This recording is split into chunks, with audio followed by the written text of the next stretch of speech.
था। मल विकार मतलब टॉक्सिन्स कहाँ कहाँ एक्युमुलेट हो सकते हैं। मल विकार आप सबको पता है कि मल अगर सही ना हो, फीकल मैटर सही ना हो तो हम प्रॉब्लम में आएंगे। कड़ा है स्टूल, नॉर्मल है, कैसा है, कितनी बार कोई जाता है, ये। रक्त विकार मतलब पूरा ही ब्लड अगर गंदा है तो हमारे दाने निकलते हैं, पिगमेंटेशन आते हैं और बहुत सारी चीजें होती हैं, पर सबसे बड़ा तो स्किन इश्यूज होते हैं। नाड़ी विकार जिसमें कि हमारे इंसोम्निया, नींद ना आना, cervical spondylitis, lumbar spondylitis, anxiety, ये सब चीजें होती हैं। डिप्रेशन। मन विकार जहाँ पे हमारा मूड नहीं अच्छा है, मूड स्विंग करता है, जहाँ शुरू होता है कि आप मतलब फिर आप कुछ स्टैंड नहीं ले पाते लाइफ में, और जब स्टैंड नहीं लेते, कॉन्फिडेंट नहीं होते, तो बहुत सारी चीजें छूट जाती हैं। इसी तरह से बुद्धि विकार जो इन्हीं सबसे मिला हुआ एक रूप है। इनको समझते हैं, आगे नीचे जाते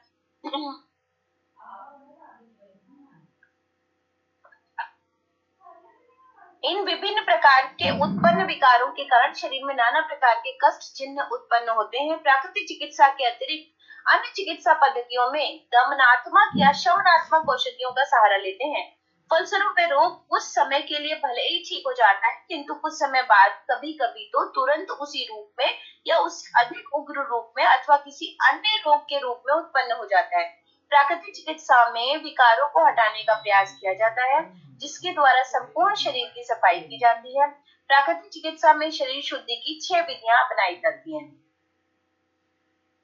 जलनेति आपको पता है, लोटे से पानी एक नाक से डालते, दूसरे से निकालते, दूसरे से डालते, पहले से निकालते हैं, तो एक विशेष प्रकार का जलनेति का लोटा।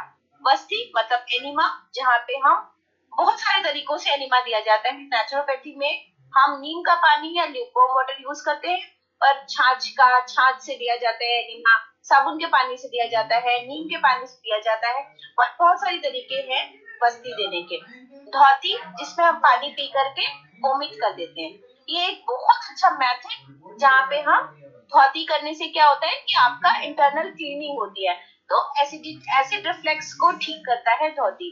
नौली पेट का व्यायाम है, जिसमें कि नौली जो रामदेव बाबा को आपने देखा होगा, बीच की कैनाल है उसको मूव कराते हैं, बाएं और दाएं, तो वो पेट का व्यायाम है, उससे पेट स्वस्थ होता है, आंतें सशक्त होती हैं, तो आपका कब्ज जाता है। त्राटक क्या है? किसी भी चीज को कंटिन्यूअस बिना पलक झपकाए देखना।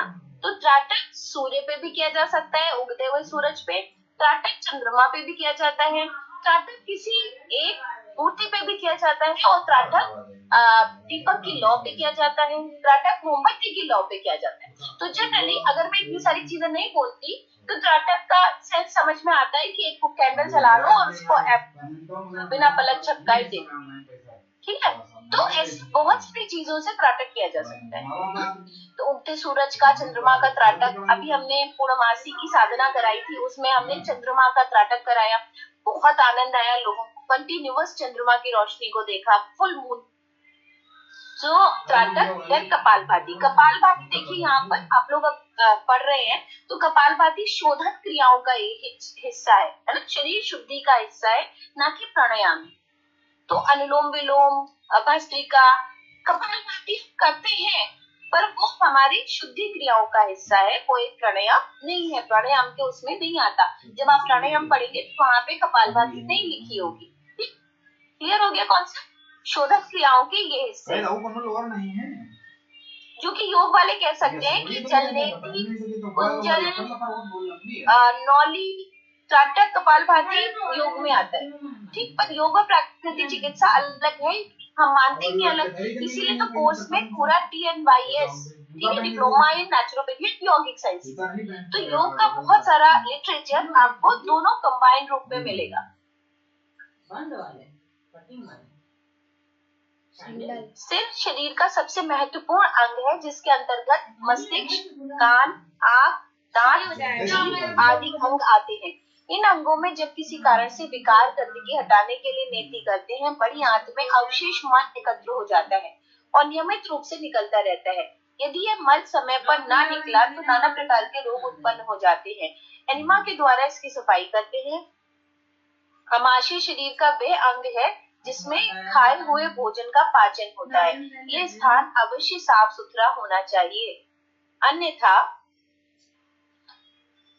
भोजन विकार युक्त हो जाता है। कुंजल क्रिया के द्वारा आमाशय की सफाई की जाती है। उदर के अंतर्गत आमाशय, यकृत, प्लीहार, छोटी आंत, बड़ी आंत आती है। इसमें मल अथवा चर्बी के आ जाने से नाना प्रकार के कष्ट होने लगते हैं। इन अंगों में रुके विकार को निकालने के लिए नौली क्रिया उपयोग में लाई जाती है। एकाग्रता प्राप्त करने के लिए त्राटक क्रिया कराई जाती है। मस्तिष्क के सूक्ष्म विकारों को दूर करने के लिए कपालभाति क्रिया का उपयोग किया जाता है। इसी प्रकार संपूर्ण शरीर का शुद्धिकरण हो जाता है। ठीक है, तो कपालभाति की क्रिया ब्रेन को अच्छा करती है। कपाल ठीक, तो वो प्राणायाम का पार्ट है, करते प्राणायाम के साथ है, पर फायदा उसके ब्रेन वेव्स के लिए होता है। ठीक, नौली आपको पता है पेट का स्टमक को अच्छा करेगी और इसी तरह बाकी चीजें भी कुंजल क्रिया एसिड रिफ्लक्स को हटाती है। क्रमबद्ध जीवन का विकास प्राकृतिक नियमों से बंधी होकर कार्य करती है। इसी कारण शरीर की नियमता में विश्वास रखता है। शरीर की आंतरिक सभी क्रियाएं एक लय में होती है। रक्त संचार प्रक्रिया, पेशियों का आकुंचन तथा प्रकुंचन, श्वास प्रश्वास आदि सभी क्रियाएं सुनिश्चित रूप से होती हैं। प्रत्येक व्यक्ति के लिए उसका जीवन क्रम निश्चित है। उठना, भोजन ग्रहण करना, श्रम करना, योग्यता का विकास करना, सोना आदि सभी में एक क्रम है। अधिव्याधियां इसके अव्यवस्थित होने की फलश्रुति है। क्लिष्ट लिखी है हिंदी, लेकिन अधिव्याधियां मतलब जो बीमारियां आती हैं वो अगर हम इस क्रम को अव्यवस्थित करेंगे, मतलब हम श्रम बहुत ज्यादा करेंगे तो भी मुश्किल है, हम श्रम नहीं करेंगे तो भी मुश्किल है, हम भोजन बैलेंस तरीके से नहीं ग्रहण करेंगे तो भी मुश्किल है, हम अपनी योग्यता का विकास मतलब अगर हर दिन हमारी उम्र बढ़ रही है पर हम उसके लिए कोई भी ऐसी चीजें नहीं कर रहे जिससे हम बड़े हुए महसूस हो तो भी मुश्किल है। तो इन सब के कारण इनकी व्यवस्था बिगड़ने पे जो दिक्कतें आती है वो इसलिए क्योंकि इनकी व्यवस्था बिगड़ती है तो हम बीमार होते हैं। पेट की पाचन क्रिया का एक निश्चित भागों में आहार लेने की अच्छी तरीके से संपन्न होती है, अन्यथा खट्टी डकार से लेकर कोष्ठबद्धता तक की स्थिति पहुंच जाती है। प्राकृतिक चिकित्सा के द्वारा प्रत्येक व्यक्ति को किस प्रकार जीवन यापन करना चाहिए सिखाया जाता है। मन तथा शरीर दोनों की चिकित्सा। प्राकृतिक चिकित्सा के अतिरिक्त कोई चिकित्सा नहीं है जिससे शरीर तथा मन दोनों का एक साथ उपचार किया जाए। शरीर और मन के बीच एक पारस्परिक संबंध है। अनुसंधान के दौरान शरीर वेताओं को अनेक ऐसे तथ्य उपलब्ध हुए हैं। अभी क्या है, डायबिटीज बिल्कुल प्रूवन है कि मीठा खाने से नहीं होती। अतिरिक्त शर्करा आप खा रहे हैं तो शरीर में नुकसान कर ही रही है, पर डायबिटीज स्ट्रेस से होती है, तनाव से होती है, इरेगुलर लाइफस्टाइल से होती है। तो जैसे तभी समझना चाहिए कि तनाव है, बॉडी दिक्कत में है। फिर उसके बाद डायबिटीज धीरे धीरे आने लगेगी। 50 साल के आसपास का आदमी डायबिटीज है। एक तो ये समझना है कि 6.2 से 6.5 तक भी नॉर्मल डायबिटीज रेंज है HbA1c की, क्योंकि हम लोग 5 के ऊपर ही कह देते हैं भाई दवा खाओ दवा खाओ, तो आपने आधे से ज्यादा पॉपुलेशन को मेडिकेशन पे रख दिया। तो ये भी समझना है कि जो हमारे पैरामीटर्स हैं हम पहले ही कैसे रख सकते हैं, नहीं रख सकते। कभी हमारा दिमाग का कुछ और सोच है, कभी कुछ और है, कभी हम ज्यादा रिलैक्स है, तो उसमें आपको अपना लेवल पे वेरिएशंस रखने पड़ेंगे। समय समय पर होने वाली आंतरिक प्रणाली की विभिन्न अनुसंधान के दौरान शरीर वेताओं को अनेक ऐसे तथ्य उपलब्ध हुए हैं जिसने इस बात को बल प्रदान किया है कि शरीर तत्व को नियमित कर लिया जाए तो समय समय पर होने वाली आंतरिक प्रणाली की विभिन्न गड़बड़ियों और व्याधियों से बचा जा सकता है।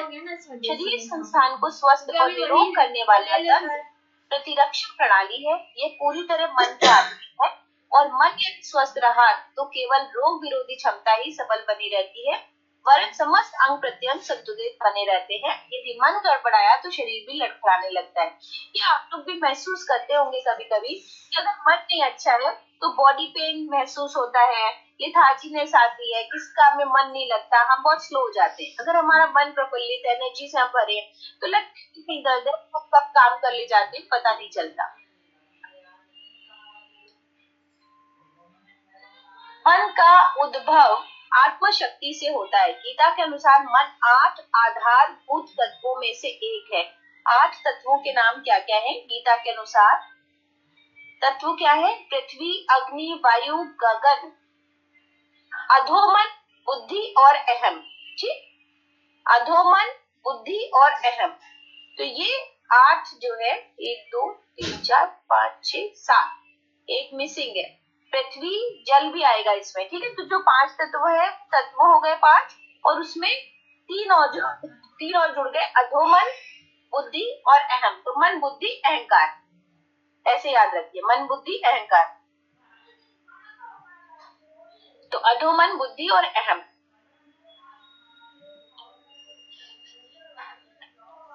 मन इंद्रियों और बुद्धि के बीच की कड़ी का काम करता है। यद्यपि मन के 4 पक्ष हैं, लेकिन यह एक इकाई है, एक वृक्ष के समान है। यद्यपि मन भूत, भविष्य और वर्तमान में विचरण करता है, लेकिन रहता एक है। मन विचारों और आदतों का संग्रह है। संसार की विभिन्न शक्तियों का संपर्क में आने से उत्पन्न इच्छाओं के विशाल ढेर को मन कहते हैं, क्योंकि मन का स्वभाव ही ऐसा है कि सांसारिक हलचलों के कारण उत्पन्न भावनाओं को संग्रह करता है। अब मन के बारे में थोड़ा पढ़ लिया जाए, जो कि बहुत कठिन है, कोई भी समझा नहीं पाता, समझ नहीं पाता। बहुत ही फिक्स्ड है, बहुत सारे, लेकिन जितना हम समझ सकते हैं। मन के 3 प्रकार के कार्य होते हैं: संवेदनाओं को अनुभव करना, विचार करना, संकल्प करना। इनकी 3 अवस्थाएं होती हैं: सक्रिय, निष्क्रिय, निरपेक्ष और तटस्थ। सामान्य रूप से मन के 3 पक्ष हैं: चेतन, अचेतन, अतिचेतन, कॉन्शियस, सबकॉन्शियस और अनकॉन्शियस। ठीक, तो ये आप लोगों ने पढ़ा होगा। तो मन और दिमाग और बुद्धि सब आसपास ही है, थोड़ा थोड़ा सा अंतर है, तो बहुत ही उसमें जाने की बजाय अगर हम चेतन मस्तिष्क, अचेतन मस्तिष्क और अचेतन मस्तिष्क को समझ लें, तो ज्यादा हद तक हम मन को सॉल्व कर ले जाएंगे। ठीक है, तो संवेदनाओं को अनुभव करना, विचार करना, संकल्प करना। 3 अवस्थाएं क्या हो गई? सक्रिय, एक्टिव पार्ट; निष्क्रिय, बिल्कुल पड़ा हुआ; निरपेक्ष, या मतलब ध्यान ही नहीं है, सभी के लिए बराबर से महत्व रखना। भौतिक शरीर एक ऐसा उपकरण है कि उसके द्वारा मन शरीर की 5 ज्ञानेंद्रियों की सहायता से सांसारिक वस्तुओं का अनुभव प्राप्त करता है। मन शरीर का जीवन धारक उपकरण है तथा उन सूचनाओं को आधार पर अंगों का संचालन करता है जो उसे ज्ञानेंद्रियों द्वारा प्राप्त होती हैं। शरीर मन का प्रक्षेपण है और मन शरीर का सूक्ष्म। मन शरीर पर विचार करते हुए स्वयं शरीर बन जाता है और बाद में इसी से पीड़ित होता है। मन भौतिक शरीर का सूक्ष्म प्रतिभाग है और भौतिक शरीर मन की अभिव्यक्ति। इसलिए मन में जब तनाव होता है तो मानव में तनाव उत्पन्न हो जाता है, और जब मन को विश्राम करता है, विचार, संवेग और भावनाएं स्पष्ट रूप से चेहरे पर प्रभाव छोड़ देती हैं। फिर से पढ़ें, समझ में आया?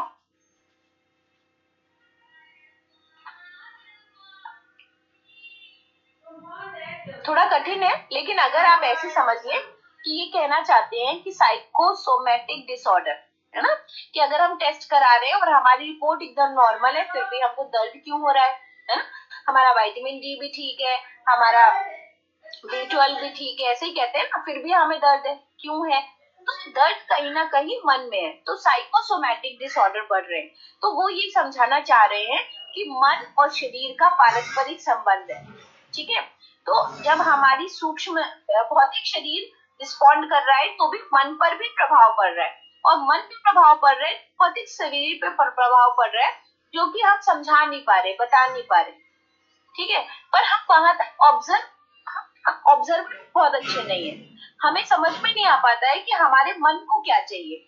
हमारे मन को कुछ और ही चाहिए होगा, पर हमें लगता है कि नहीं, ऐसे ही दुनिया चल रही है, किसी के भी मन का बहुत कुछ होता नहीं है, है ना? सब कुछ सबको नहीं मिलता, ऐसा हम समझाते हैं अपने को, पर हमारे अब मन में वो कमी लगातार उसके लिए मतलब कर रही है, और ये हर व्यक्ति की अलग अलग है। ठीक है, तो कभी कभी हमारा बॉडी एक्सेप्ट ही नहीं करता, नहीं हमको वो चाहिए, और हम ऊपर समझदारी वाला गेम खेल रहे हैं। हम कह रहे हैं कि नहीं नहीं, हमें जितना भी है पर्याप्त है, हमें उसी में खुश रहना चाहिए, पर जो आपका औचित्य मन है वो आपकी तरंगे महसूस कर रहे हैं। समझ रहे हैं? तो वो उसके अंदर वो चीज दिख रही है तो आपको चाहिए। आप दोनों अनम्यूट करके बताओ आप कितना समझ पा रहे हो इस बात को। कविता जी आप बताओ।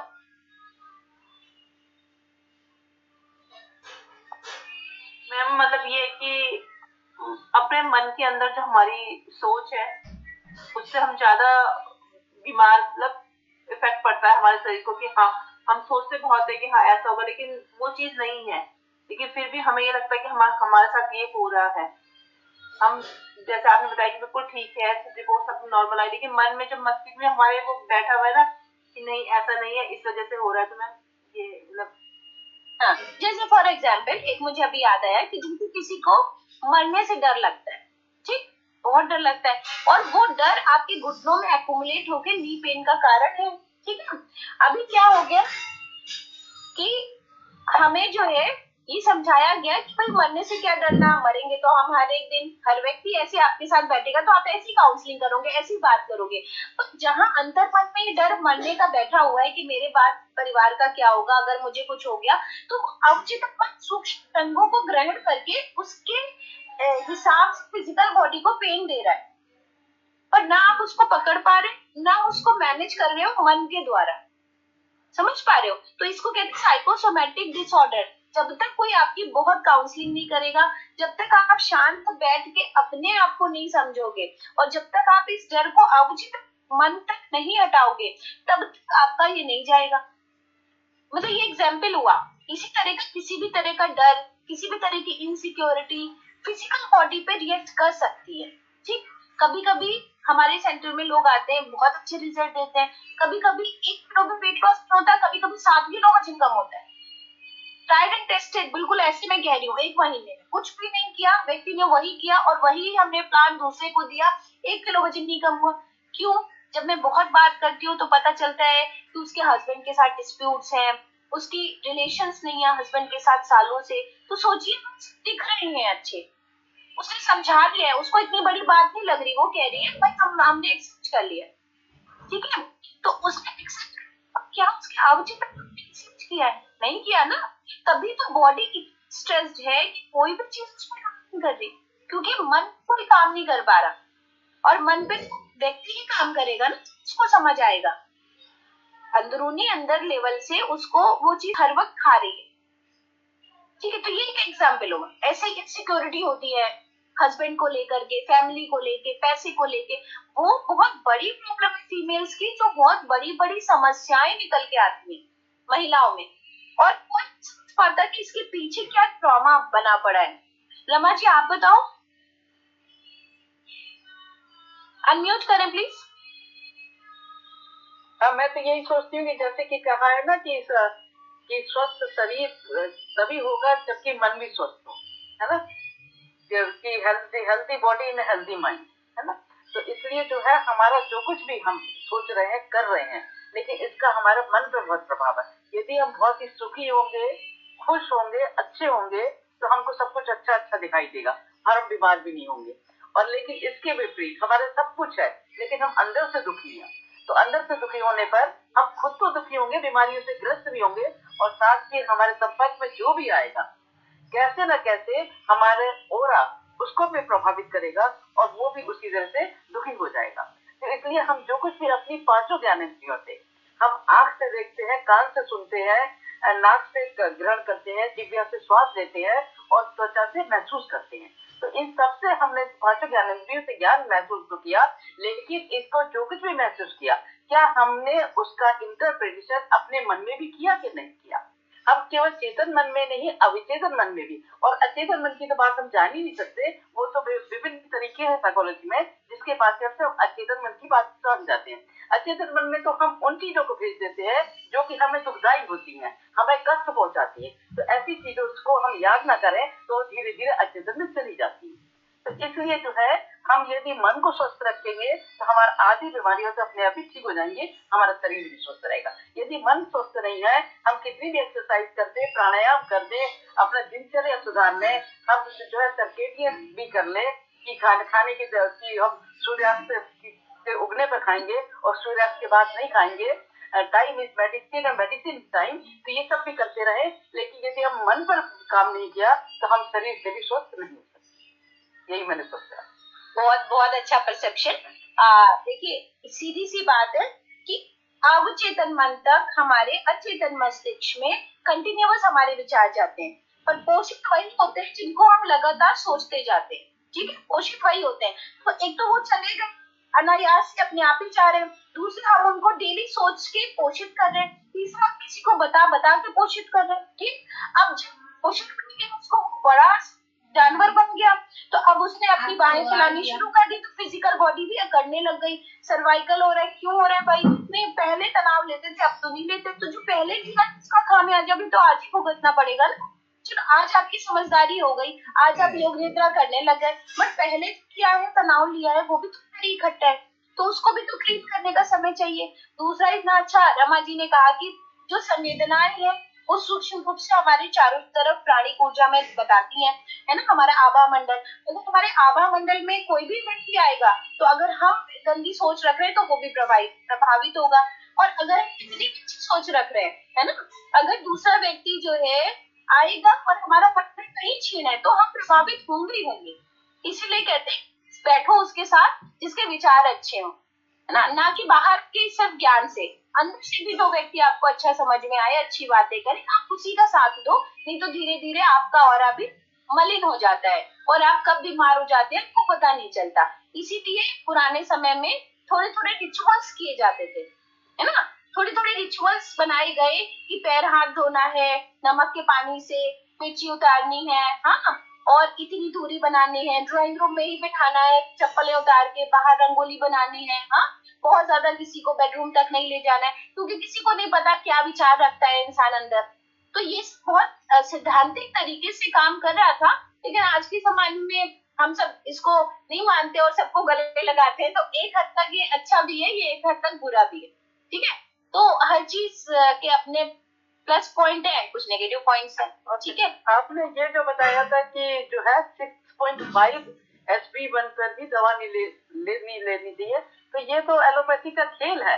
93 से पहले हमारा बीपी 160/100 था, फिर 140/90 किया, अब 120/80, और कुछ समय में ये 115/75 होना जा रहा है, क्योंकि सभी उस दवाओं के घेरे में आ जाए। एक चीज ठीक नहीं करे, 4 चीज और खराब हो जाए।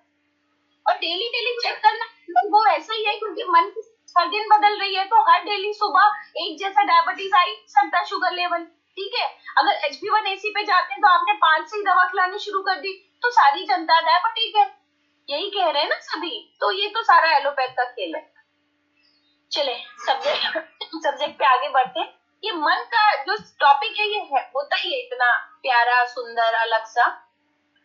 मन और शरीर में पारस्परिक संबंध है। मन शरीर पर प्रभाव डालता है तथा शरीर मन पर प्रतिक्रिया करता है। एक स्वस्थ मन में ही स्वस्थ शरीर संभव है। मनुष्य के मन में जो कुछ भी होता है उसका प्रभाव शरीर पर पड़ता है। उदाहरण के लिए क्रोध के मुख्य रूप से मस्तिष्क के कोशों को क्षति पहुंचती है। रक्त विषैला तत्व प्रवेश करता है, स्नायु प्रणाली को आघात लगता है, पाचन रसों को निकलना बंद हो जाता है, शरीर की ऊर्जा नष्ट होती है, फलतः क्रोधी व्यक्ति रोगी रहता है। प्राकृतिक चिकित्सा में शरीर का शुद्धिकरण के साथ साथ मन एवं विचारों के शुद्धिकरण पर सामान्य रूप से बल दिया जाता है। तो ये बिल्कुल तर्क संगत है, बिल्कुल सही है कि एक बार का गुस्सा आप दूसरे खाने के लिए एकदम आग बबूला होते हैं, तुरंत आपका ब्लड प्रेशर हाई हो जाता है, न जाने कितनी सेल्स डैमेज हो जाती हैं, और न जाने कितना नुकसान आपके शरीर को होता है। आप भले ही शांत हो जाते हैं, पर आपका जो बॉडी में आपने सफर किया उसको कवर करने में 15 दिन शायद लग जाते हैं, है ना। कोषाणुओं की धीमी गति से क्षति। यद्यपि ये प्रकृति का नियम है कि जो जन्मा है उसकी मृत्यु अवश्य होगी, परंतु यह भी सत्य है कि यदि स्वस्थ भोजन एवं स्वस्थ वातावरण प्राप्त हो तो वह दीर्घायु होता है। प्राकृतिक चिकित्सा में आहार विहार, जीवन शैली, शारीरिक व्यायाम, योग, प्राणायाम पर जोर दिया जाता है। इससे शरीर के प्रत्येक कोश को निरंतर पर्याप्त जल, वायु, भोजन मिलता रहता है तथा मल पदार्थ सामान्य गति से बाहर निकलता है। इस प्रक्रिया के परिणाम स्वरूप कोश स्वस्थ बने रहते हैं तथा उनकी आयु अधिक होती है। ठीक है, तो कहते हैं सेलुलर ब्लीडिंग कीजिए, सेलुलर बाथिंग कीजिए। क्या है ये? हम ऊपर से नहा लिया, एक सेकंड के अंदर एक पंडला निकल है, ठीक, हमारे ऑर्गन्स ठंडे नहीं होते ना, तो इन्फेक्शन तो दूर की बात है, हमारा पेट ठंडा नहीं होता नहाने तक में, कैसे ठीक होगा? तो और जब ठंड में हम कहते हैं कि से नहाइए, क्योंकि बॉडी चीज गर्म करे अपने आप, है ना, तो ब्लड सर्कुलेशन अच्छा हो जाए। कार्डियक एक्सरसाइज क्यों कराई जाती है? क्यों? योग में पहले वार्म अप करने का भी सब आ गया कि एक्टिविटी करो, वार्म अप करो। जब तक बॉडी वार्म अप नहीं होगी आप योगाभ्यास ना करें स्टार्ट, है ना, तो कोशाणुओं की धीमी गति से क्षति, जितना सेल्स निष्क्रिय पड़े रहेंगे उतना बीमार रहेंगे।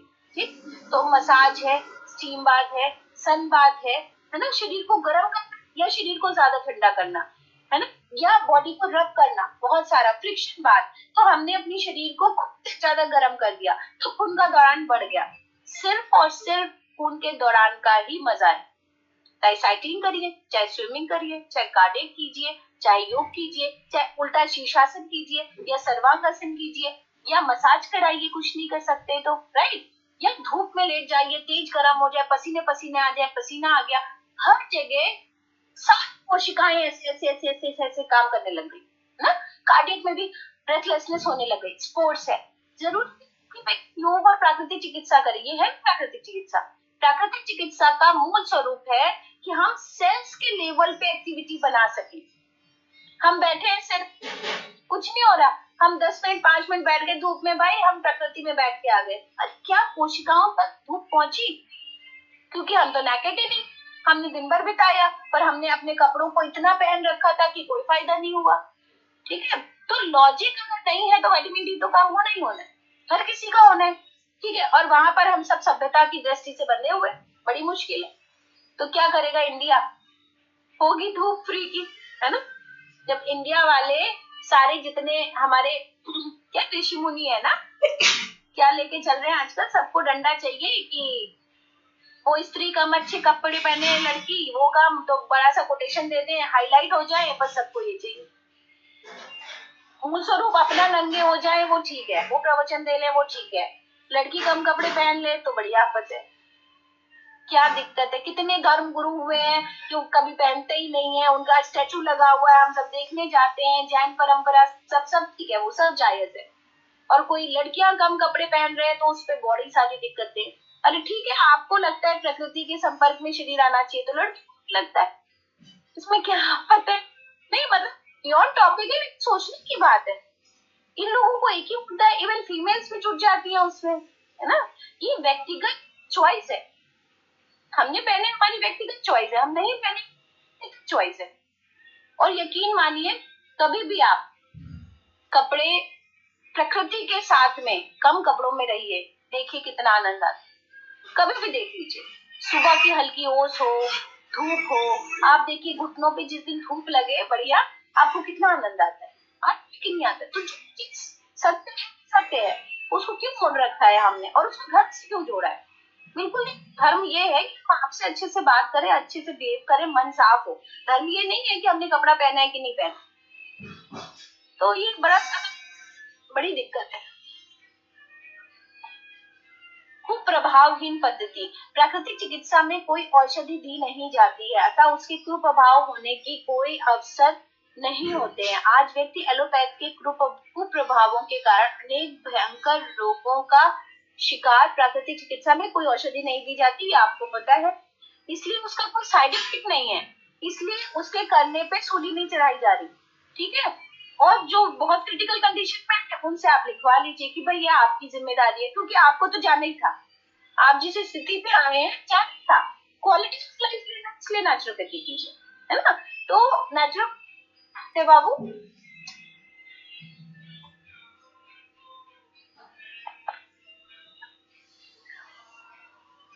और एलोपैथ का मेन प्रॉब्लम क्या है कि वो रूट पे काम नहीं करती, आपके नर्वस सिस्टम को रिलैक्स मोड में या पैक्ड मोड में रखती है, तो आपको लगता है आपको आराम मिल रहा है और कुछ करने दी वो, है ना। टाइम भी आपका शरीर खुद ठीक कर रहा है। ठीक है, उल्टा नुकसान होता है कि किसी और जगह बीमारी और फैली रही होती है। तो यही समझाना वो चाह रहे हैं। क्योंकि इसमें दमनात्मक साधनों का सहारा लिया जाता है। दमनात्मक क्या है, सप्रेस कर रहे हैं, और नेचुरोपैथी में क्या है, उभार करके बाहर निकाल रहे हैं। अगर कफ अंदर जमा है तो सिरप पे सिरप पिलाते जाएंगे, भले ही खांसी बंद हो जाए पर जकड़न और एस्थमा में कन्वर्ट हो जाएगी। अगर आपने बहुत ज्यादा सिरप पी लिया तो बॉडी और लिथार्जिक होती जाती है। पर प्राकृतिक चिकित्सा में अगर आप काढ़ा पिएंगे, गर्म ठंडी सिकाई करेंगे और फुटपाथ लेंगे, पैरों का गर्म नहान, वो एक नेचुरोपैथी में विधि है जिससे एस्थमा तक हम ठीक करते हैं। तो पैरों को गर्म पानी में डालेंगे, सिर पे ठंडा पानी लगाएंगे, तो आधे घंटे का ये चिकित्सा जिससे कफ निकालना शुरू कर देंगे, है। और फिर क्या करेंगे, चेस्ट पे गरम पैक दिया, बैक पे दिया, एक पट्टी बांध दी, तो उससे पूरी की पूरी छाती क्लीन होनी शुरू हो जाती है। तो ये इस तरीके की नेचुरल चीजें हैं, दमनात्मक नहीं है, शोधक क्रियाएं कि हमने अंदर से उनको साफ करने की कोशिश करी। तो कभी कभी क्या होता है, दमनात्मक साधनों का सहारा लिया जाता है और रोग को दबाने से उसके कुप्रभाव अवश्य प्रकट होते हैं। प्राकृतिक चिकित्सा में शोधन क्रिया प्रमुख होती है तथा रोग के कारणों को दूर करने का प्रयास किया जाता है, लेकिन इसका यह तात्पर्य नहीं है कि बिना समुचित ज्ञान के इसका प्रयोग कोई भी कर सकता है। यदि ऐसा किया जाता है तो या तो कोई प्रभाव नहीं होगा या फिर स्थिति बिगड़ भी सकती है। अतः चिकित्सा पद्धति का एक समुचित ज्ञान होना आवश्यक है। इसलिए क्योंकि मान लीजिए एक सिंपल जो हमने अभी बताया इसी को ले ले कि कफ जमा है छाती में बहुत सारा, ठीक, सामान्य बात है। 6 साल के बच्चे से लेके 80 साल तक के व्यक्ति का हमने इलाज किया, और कफ एक ऐसी चीज है कि हर व्यक्ति कभी ना कभी परेशान होके आता ही है, ठीक, कि नहीं ठीक हो रहा। अब ऐसे में हमने सबसे पहले पैरों को गर्म पानी में डाला।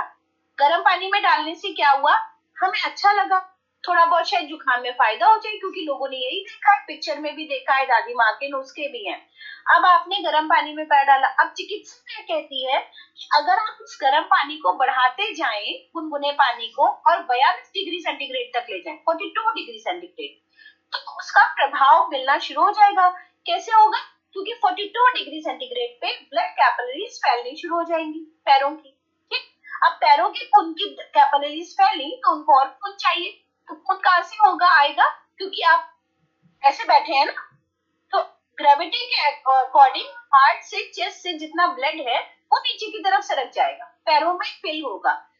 मीनवाइल आपने सिर पे ठंडा पानी डाल दिया, इसलिए क्योंकि सिर की नसें एकदम ऐसे फ्लैट ना कर जाए, तो ये टेम्परेचर डिफरेंस आया, वो आपकी छाती के जितने कफ है वो निकाल देता है। कफ अकेला कफ नहीं होता, कभी कफ के लिए कोई अलग कैपिलरी नहीं है ना, जो भी कुछ है हमारे ब्लड के साथ ही है, कोलेस्ट्रॉल है वो भी ब्लड के साथ है। तो जब हम लिम्फेटिक लिम्फ को और ब्लड को किसी जगह से आर्टरीज या वेन्स मूव करा पाते हैं तो हम ठीक होने लग जाते हैं, सिंपल साइंस। और अगर हमने उसको लॉजिकल लेकर के मूव करा लिया, उसमें हम या क्या करेंगे, नेचुरोपैथी एक सूती चादर लपेटेंगे, एक ऊनी चादर लपेटेंगे, प्लास्टिक शीट लपेटेंगे। क्यों, क्योंकि जब हम सर पे ठंडा पानी डाल रहे हैं तो हमारा कंबल ना भीग जाए और अच्छी स्टीम क्रिएट हो जाए बॉडी में, एकदम अलग कर दी। अब खुले एनवायरमेंट में पानी को बढ़ाएंगे, ऐसे बैठे रहेंगे तो क्या चिकित्सा पूरी तरह काम करेगी?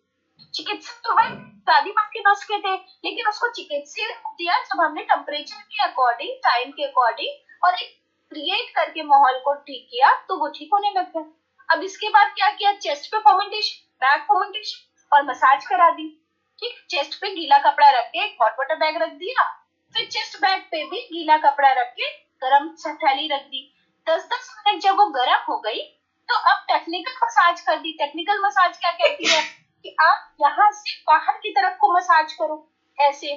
तो ये सारे एक्यूप्रेशर पॉइंट्स है, जब आप ऐसे मसाज करेंगे तो सारा कफ बाहर निकलना शुरू हो जाएगा। और ये एकदम, ये चाहे मेरा बनाया फॉर्मूला कह लीजिए कि अलग अलग विधियां तो अलग अलग लगी हैं, लेकिन मैं इसी सेट के साथ कराती हूँ कि कोई आएगा अगर कफ बहुत ज्यादा है, खांसी जुकाम ज्यादा है, जकड़ है बहुत टाइम से, तो आप पहले हॉट फुट बाथ देंगे, पैरों का गर्म नहान, फिर उसके बाद गर्म पानी पिला के बिठाएंगे, फिर उसके बाद चेस्ट और चेस्ट बैक पे गर्म सेक देंगे, फिर उसके बाद आप मसाज टेक्निकल कराएंगे फ्रंट एंड बैक। 1 घंटा लगता है इस पूरे ट्रीटमेंट में। 10 दिन किया जाए तो दोबारा शायद ही जुकाम खांसी इस लेवल का होगा, ठीक है।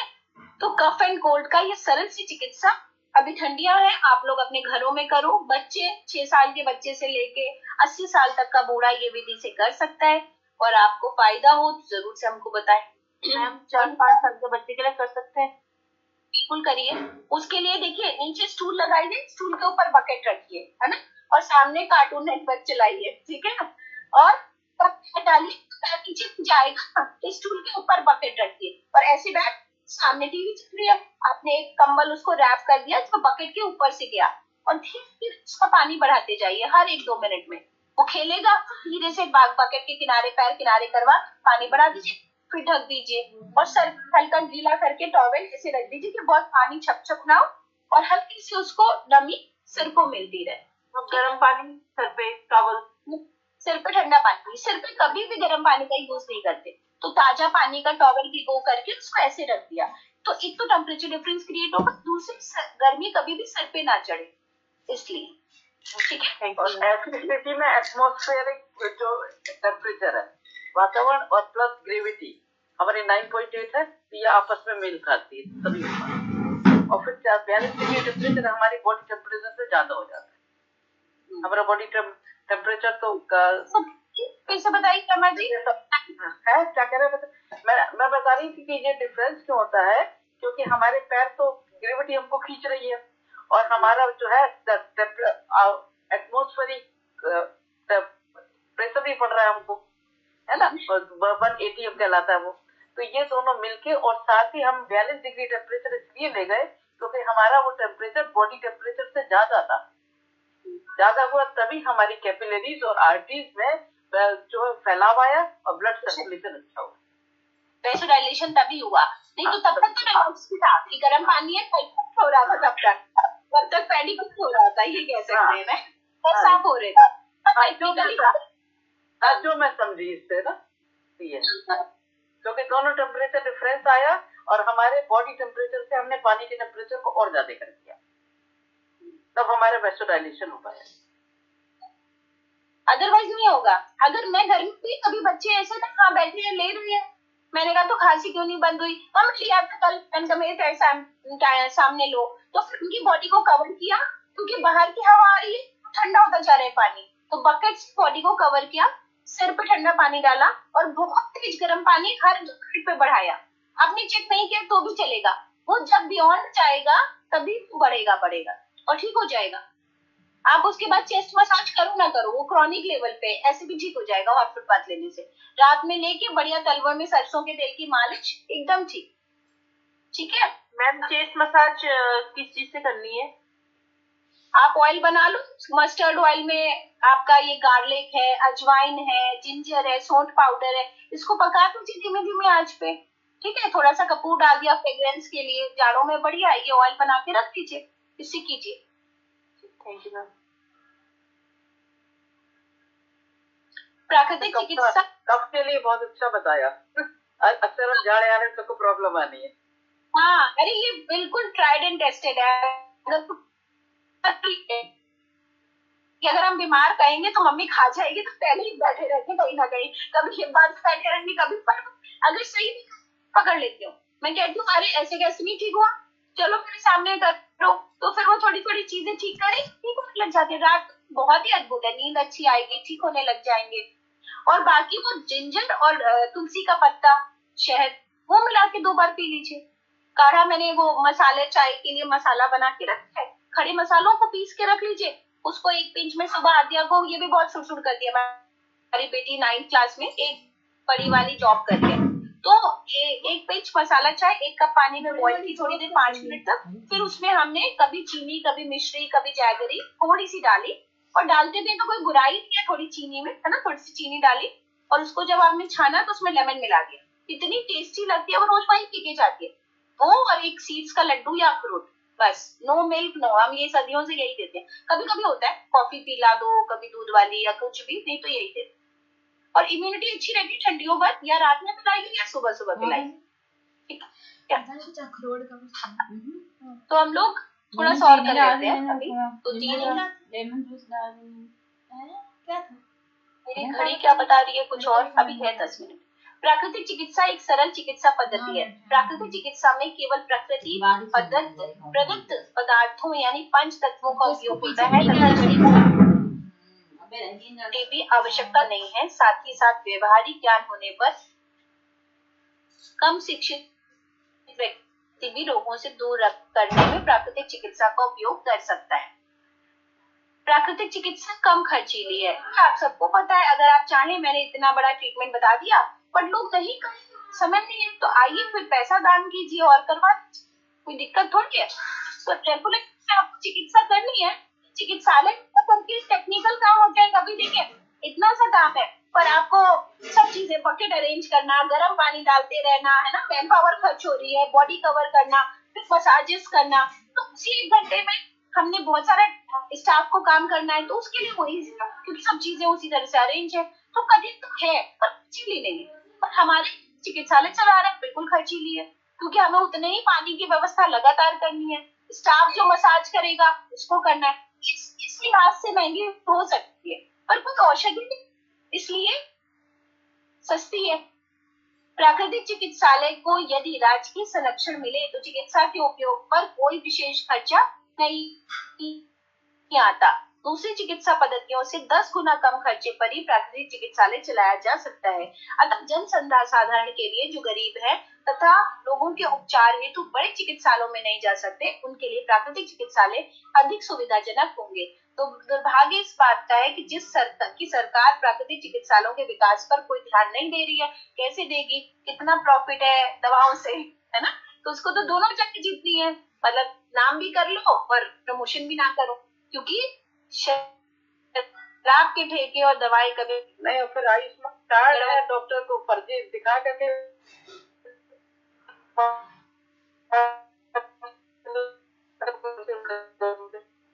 अब तो सबके नुकसान पे होगा। और योगा और नेचुरोपैथी आयुष्मान कार्ड है ही नहीं, कितना बड़ा खेल है बताइए।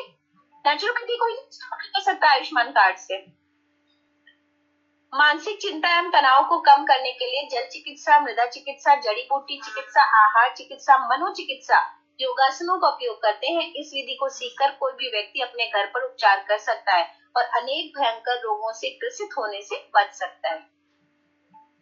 23 पेज नंबर पे है, हम लोग थोड़ा सा और करते हैं।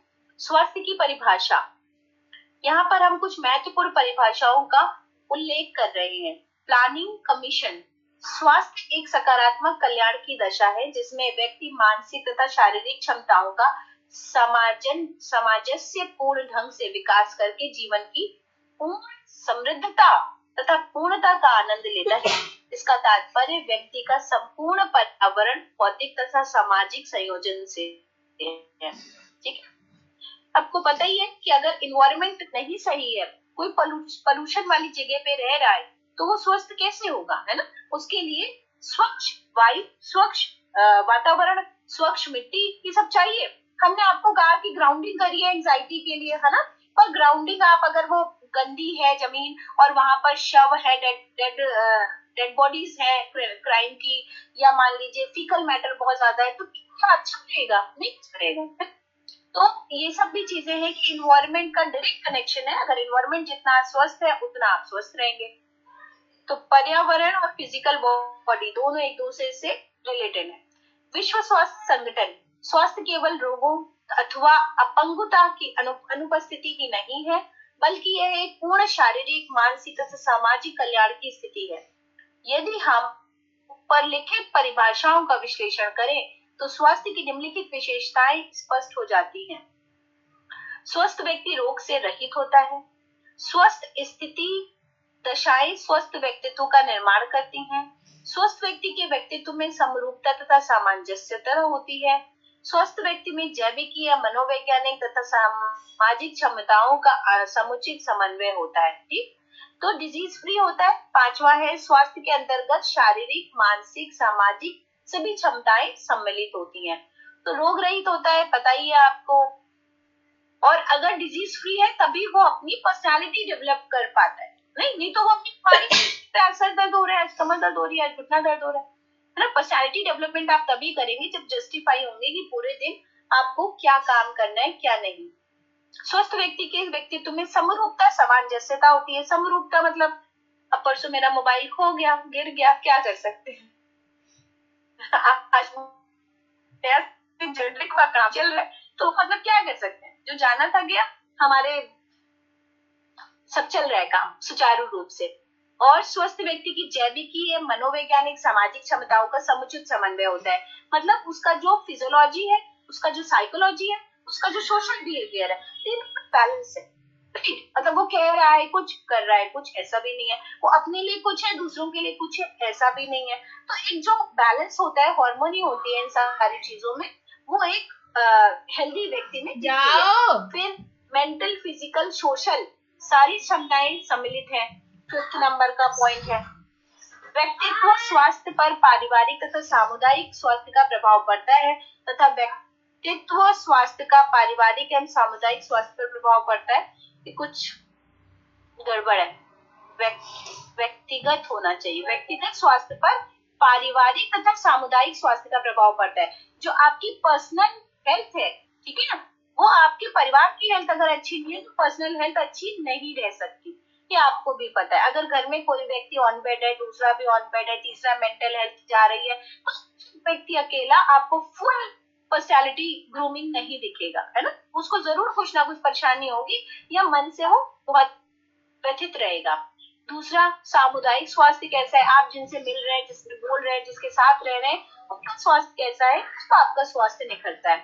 स्वास्थ्य का तात्पर्य शरीर मन दोनों से अथवा दोनों ही स्वस्थ रहने आवश्यक है। ये हम लोग इतने पहले से बात कर भी रहे थे। यह एक ऐसी दशा है जो स्थिर नहीं रहती, परंतु व्यक्ति की अंतर्निहित एवं बाह्य शक्तियों में संतुलन बना रहता है, यदि व्यक्ति अनावश्यक रूप से बाधा न उत्पन्न करे। ठीक है, तो मतलब जो स्वास्थ्य है वो एकदम ऐसे सैचुरेटेड रहे ऐसा नहीं होता, क्योंकि पूरी मशीन है ना। Our body is just like a machine. कुछ ना कुछ होता ही रहेगा हमारी बॉडी में, लेकिन होता रहे, रियर एंड टियर होता रहे, बॉडी में कितना कुछ होता जा रहा है, पर हम जरा भी विचलित नहीं है और सारी सुचारू रूप से चीजें चल रही हैं। तो इसी तरह हमारी आउटर बॉडी और अंदर इंटरनल बॉडी में संतुलन बना रहता है। शरीर में आरोग्य रहने तथा क्षतिपूर्ति करने से अभूतपूर्व क्षमता होती है। ठीक, तो बॉडी इटसेल्फ मेडिसिन का काम करती है नेचर के साथ मिलके। ठीक, कुछ ना खाइए अपने आप ठीक हो जाएंगे, रेस्ट कर लीजिए अपने आप ठीक हो जाएंगे, हाँ, वर्क कर लीजिए ठीक हो जाएंगे धीरे धीरे। तो बॉडी हमेशा ही गुड हेल्थ के लिए स्ट्राइव करती है। कभी भी ऐसा नहीं होगा अगर आप बॉडी को अपने आप छोड़ दो तो वो आपकी हीलिंग करने में ही लगी होगी। ऐसा नहीं होगा और खराब होती चली जाए। पर आप छोड़ो तो ऐसा छोड़ो कि नेचर के पास के कॉन्सेप्ट के साथ छोड़ो, है ना। मतलब छोड़ने का मतलब ये नहीं है कि चाहिए तो था विटामिन और खा लिया और हाई शुगर कंटेंट, तो वैसा नहीं। छोड़ने का मतलब पता होना चाहिए कि भाई हमें लिक्विड पे रहना है, नारियल पानी पे रहना है, कि जूसेस पे रहना है, तो कौन से पे रहना है, या सिर्फ पानी पे रह ले तो फायदा है, कि थोड़ी सी चीजें आनी चाहिए। स्वास्थ्य का तात्पर्य भौतिक तथा सामाजिक पर्यावरण के पूर्ण समंजन में है। तो ये आपको पता है, हेल्थ तभी अच्छी है जब फिजिकल आपका अच्छा हो और सोशल बीइंग अच्छा हो, इन्वायरमेंट अच्छा हो, इन सब से मिलता है। इसके बाद हम लोग ये पढ़ेंगे प्रकृति चिकित्सा में स्वस्थ मनुष्य की विशेषताएं। ठीक, धन्यवाद आपका। नेक्स्ट क्लास के लिए जरूर से मेंशन कीजिए, क्योंकि शादियों का टाइम है, हमें होगा हम भी पहले से मेंशन करेंगे, जिससे कि आप अपना time set. Okay, thank you ma'am.